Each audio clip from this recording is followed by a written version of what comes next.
Hidely-ho, camperinos! Scoutmaster Sugarpants here to make sure your time at summer camp is not only a fun one, but also productive. Never mind the fact that your parents are back home screwing each other's brains out all over the house in some misguided attempt at rekindling their miserable dying relationship that's been festering towards divorce ever since your ass was born. Summer camp is a time of fun for everyone. Or in the case of today's rotten reel, a time of death by garden tool. Today's succulent selection is 1981's The Burning. It's about a malformed monstrosity terrorizing a summer camp and the sexy teenagers who can't keep their hands to themselves. Now I know what you're thinking. Duh, gee, Sugarpants, I think I've seen this one before by another title. Oh sure, Jason Voorhees is a household name and is synonymous with summer camp violence. Now, but Jason wasn't the killer until Friday the 13th Part 2, and that movie released literally 1 week before The Burning hit theaters. So it's actually not a Jason copycat. It's just a by-the-book summer camp slasher. But that's not necessarily a bad thing.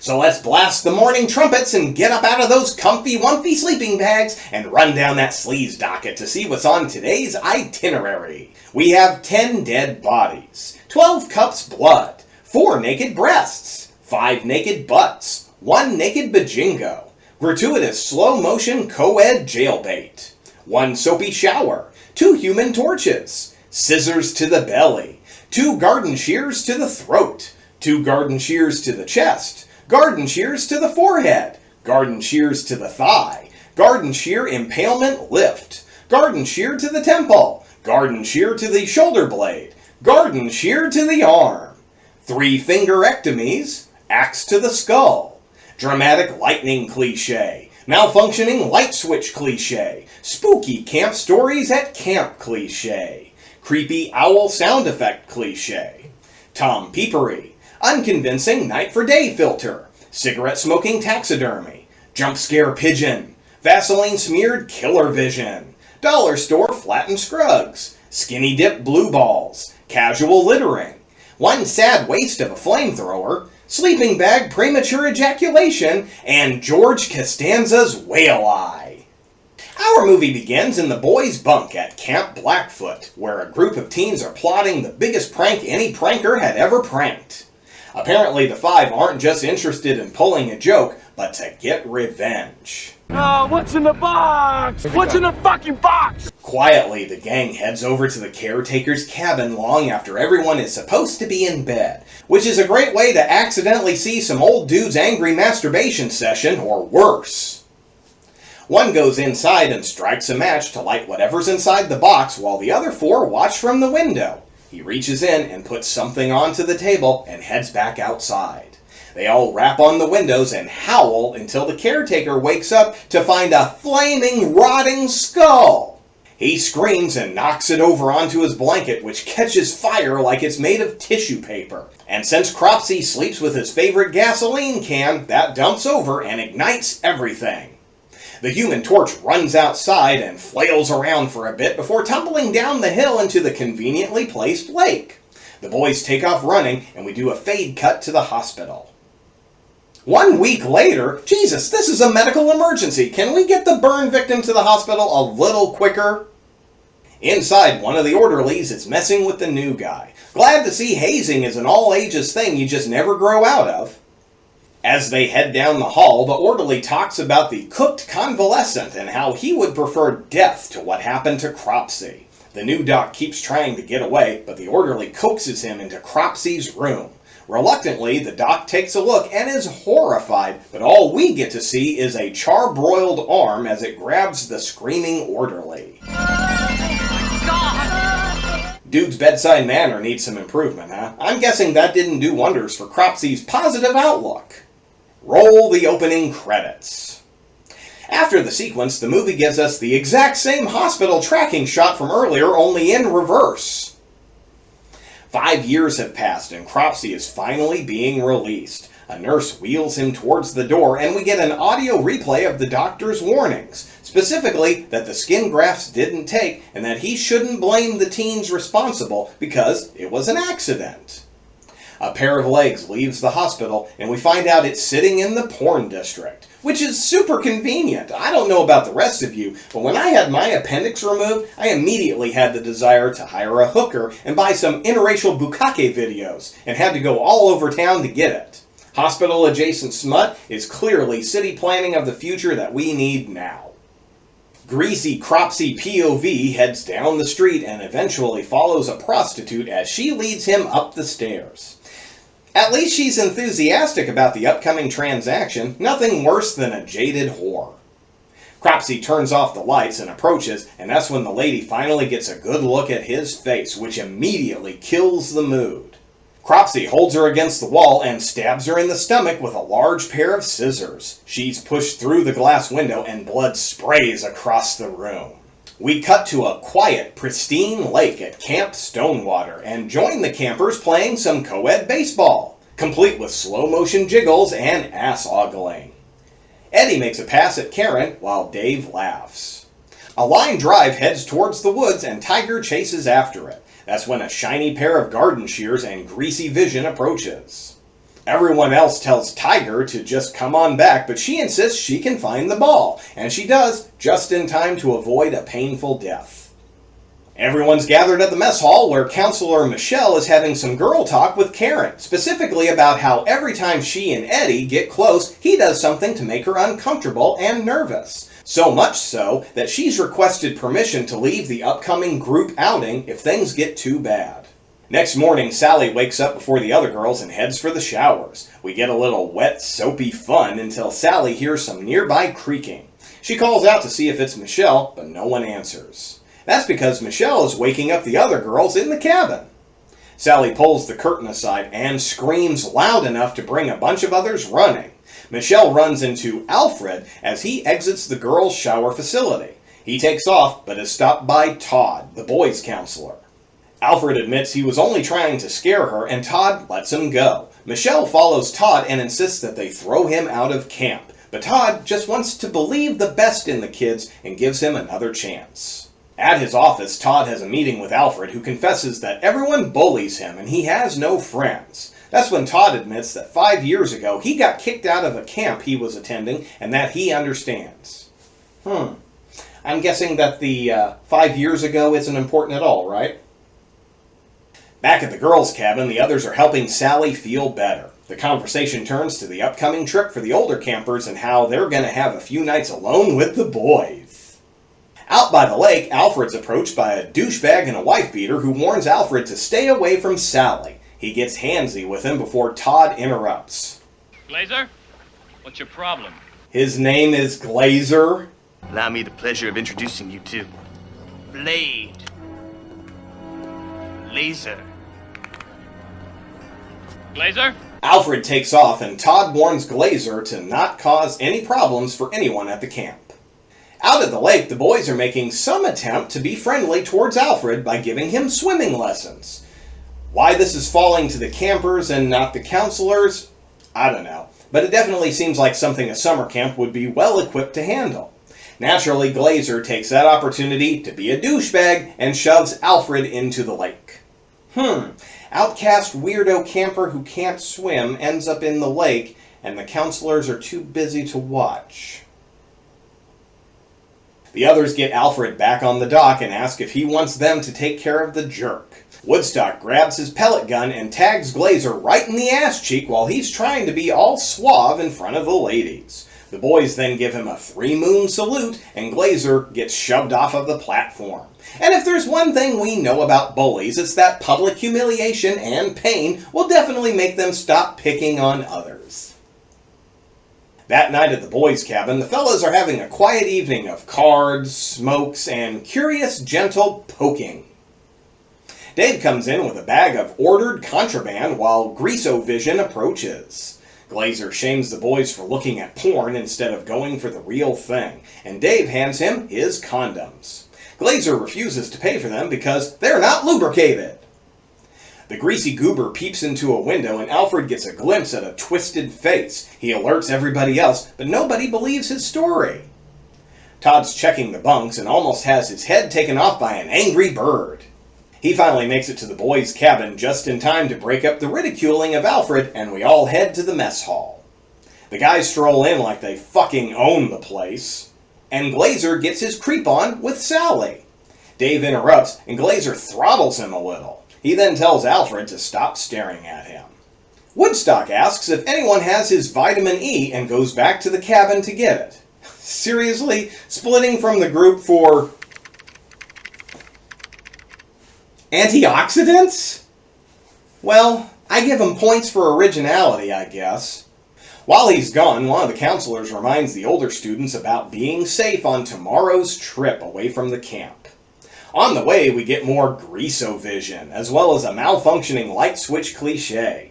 Woodstock roots through his luggage until he finds his supplements. He hears a creaky noise and a shadow approaches, and Woodstock gets a look of sheer terror on his face.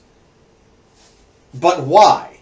The worst thing that's happened at the camp was some shower peeping and an ass pelleting. Is he really going to be in this much trouble for leaving the mess hall for his dietary needs?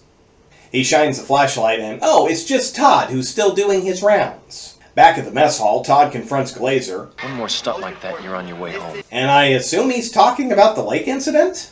And it's time for some picking and grinning, y'all!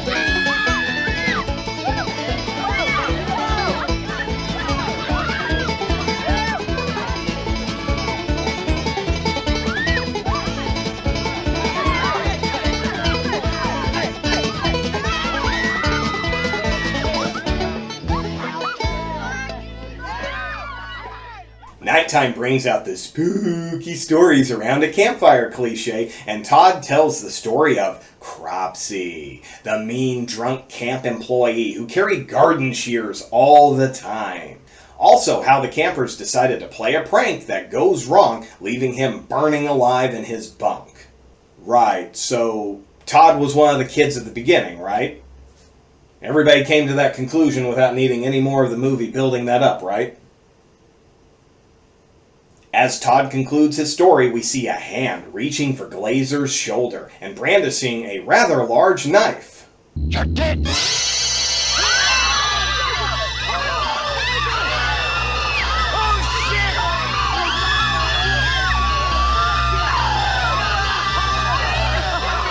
Oh, it's just a prank, bro. Later that night, and with a lame day for night filter, Eddie and Karen take a walk through the woods. Eventually, Eddie makes a move she doesn't appreciate, and he gets all creepy douchebag about it. And since no means no isn't a phrase this jerk-off recognizes, he decides it's time for a skinny dip. He strips off his clothes and insists that he won't try anything if Karen joins him. Eventually, sweet Karen joins him in the water, and the creep immediately breaks his vow that he won't try anything. She again hits the brakes, only this time he goes all angry asshole creepy douchebag. I'm starting to recognize this really is an original story by Harvey Weinstein. Karen goes back to shore. Smart move, Karen. Only to find her clothes are missing. The camera cuts to individual items hanging in the trees. She puts on her shoes and has a naked hike through the woods while Eddie keeps swimming. Piece by piece, she makes her way down the trail until a pair of garden shears jumps out from behind a tree. A gloved hand grabs Karen by the mouth and slashes her throat with the blade. The sun starts coming up and the adults confront Eddie about a missing Karen. He immediately goes on the defensive and Todd says they've looked everywhere. Michelle tells him that Karen admitted she was scared of Todd, and he finally says what happened during the skinny dip. That's when a couple of campers yell out that the canoes are gone. Todd wonders why that is, and Michelle suggests that maybe Karen accidentally let them all go, and reminds us all that the supervisor gave her permission to leave the outing if things didn't go well for her. Well, at least they actually set this up earlier. Michelle and Todd gather the campers and catches them up on what's going on. Glazer, naturally, immediately accuses Alfred. Todd tells everyone to split up and search the whole area for the canoes, otherwise they'll have to build a raft themselves. Michelle asks why they don't just walk back, but the river is surrounded by thick forest for miles. I don't know, this whole outing seems poorly planned from top to bottom. While searching for the canoes, the campers look for wood to construct a raft. Glazer splits off alone with Sally and doesn't hesitate to start the angry sexual assault. He pins her against a tree and she tells him no multiple times. Jesus, did we really need 2 rapey jerk-offs in this movie? Back with the counselors, we find that they've assembled quite the bonfire. Oh, wait. That's the raft. We get a little more Greaso-vision before seeing Sally again deny Glazer's advances while he keeps her pinned against an obstruction. The camera pans back to see Alfred watching from the distance. Okay, so show of hands. Anybody think for 1 second that Alfred's the murderer? Kinda seems silly to even try this red herring bullshit when the movie began with Cropsey leaving the hospital and immediately murdering a prostitute. Clearly that wasn't Alfred, right? The makeshift raft of questionable quality is loaded up with 5 fucking kids. But remember, Jack and Rose couldn't manage to both fit on a solid wooden door of about the same size. Todd sends them off with strict instructions to not screw around, go straight to camp, and send back help. We then have to watch the crew slowly paddle upstream. Teenage tempers are short and they begin to snip at each other. Suddenly they spot a canoe in the distance and frantically paddle towards it. Naturally, we all know what's going to happen, being jaded horror fans and all, but the movie still spends a long time setting it up. Just as expected, Cropsey's hiding in the canoe and immediately attacks, slaughtering everyone on the raft in a gloriously bloody melee. A red fade transitions us to Todd comforting Michelle, insisting that the kids have already made it back safely. They kiss and flirt a bit before Todd suggests they go back to the campers. Wow! A male character who chooses responsibility instead of sexual assault when presented the opportunity? What a refreshing change. But it doesn't last, as it's time to see another Glazer grope session. The camera pans across a long string of clothes accompanied by grunts, moans, Glazer insisting they continue, Karen saying stop or slow down. Finally, we find the two in a sleeping bag and discover that Glazer is a 2-pump chump.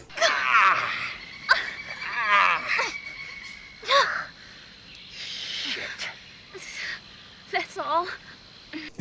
That's right, Karen. All that bullshit angry dude pressure to get you in the sack and he's done in 2 seconds. 2 whole days of toxic masculinity every time you saw him? Yeah, that was definitely a fair trade for a seconds-long probing and ruined sleeping bag.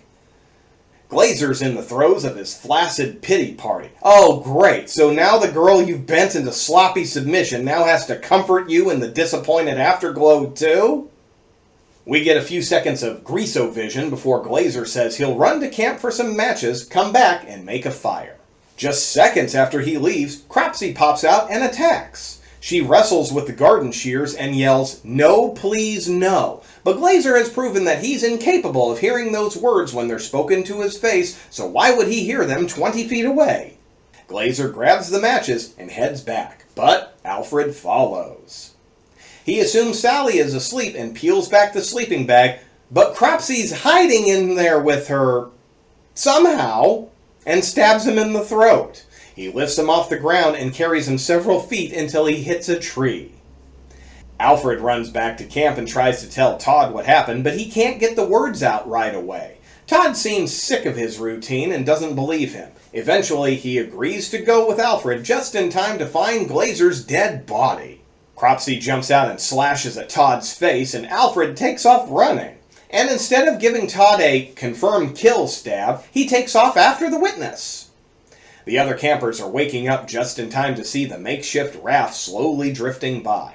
Dave calls out for them to knock off the joke, but they naturally don't respond. Michelle swims out to check it out, and again, the movie seems to take a long time setting up what we already know is going to happen. Just then, Todd appears on the other side of the river and asks if Alfred is with them. Michelle makes it to the raft, and a bloody severed arm falls against her.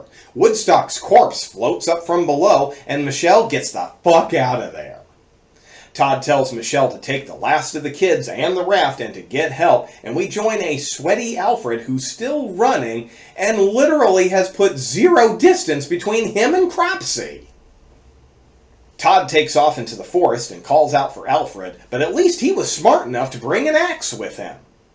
Immediately, the raft makes it back to the main camp, and Michelle demands the outboard. Meanwhile, Alfred has made it to some abandoned structure to play some Dead by Daylight.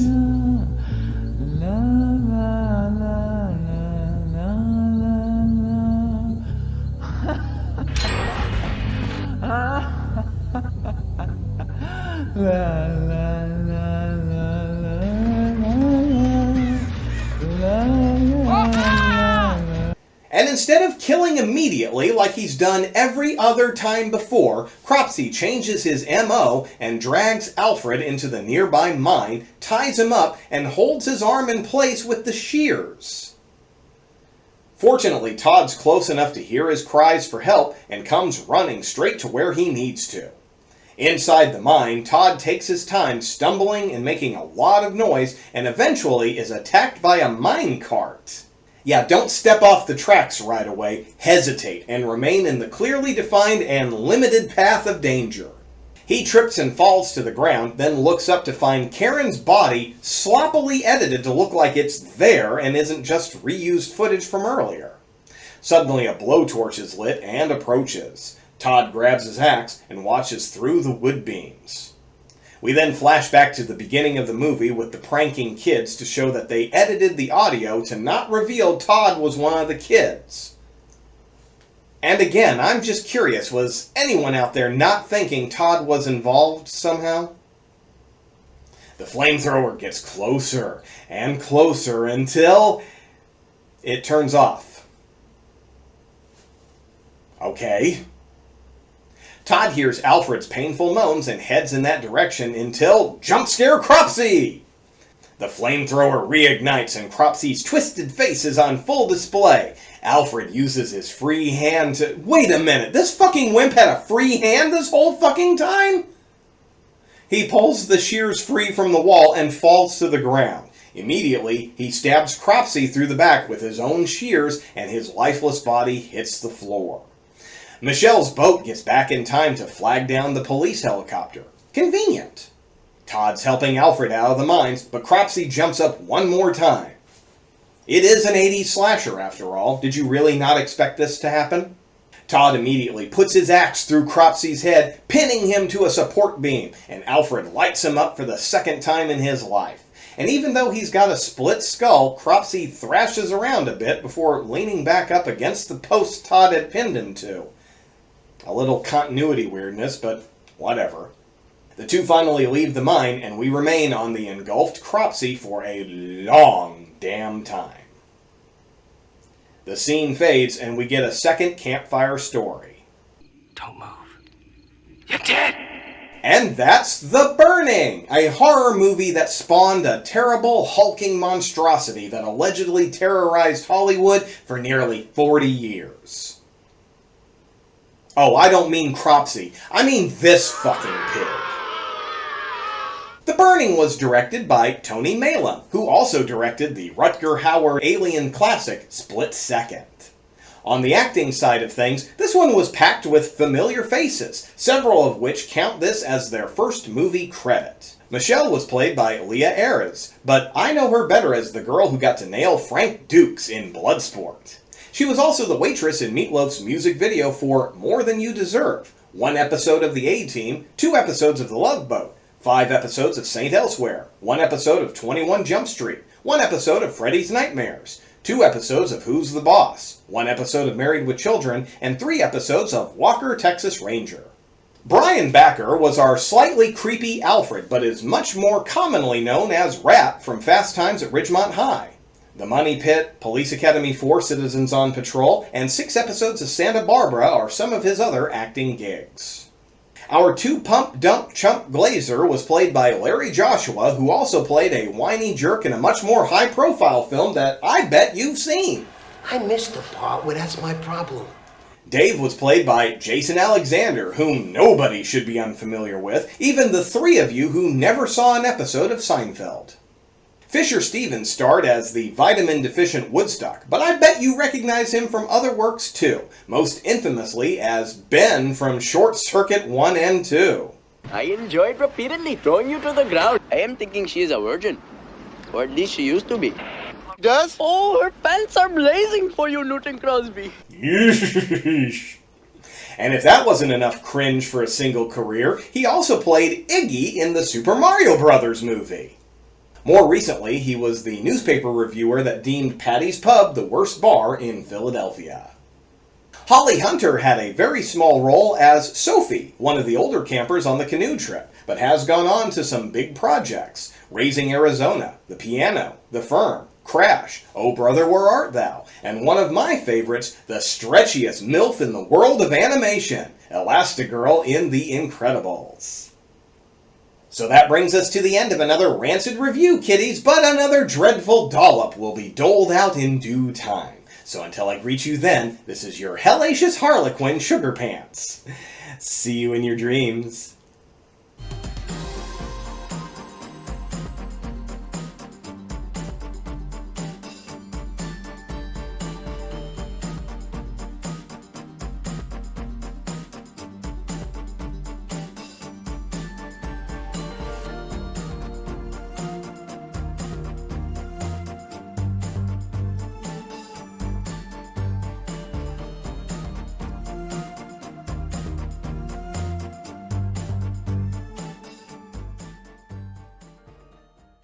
Who ordered the Playboy? Over here. Dave, did you get my Hustler? Hustler, what are you out with Hustler, Woodstock? You're too small. Hey, size never stopped, Woody. That's the world bantamweight jerk-off champ over there, huh? Just stick with me, kid. Keep flexing the muscle, huh?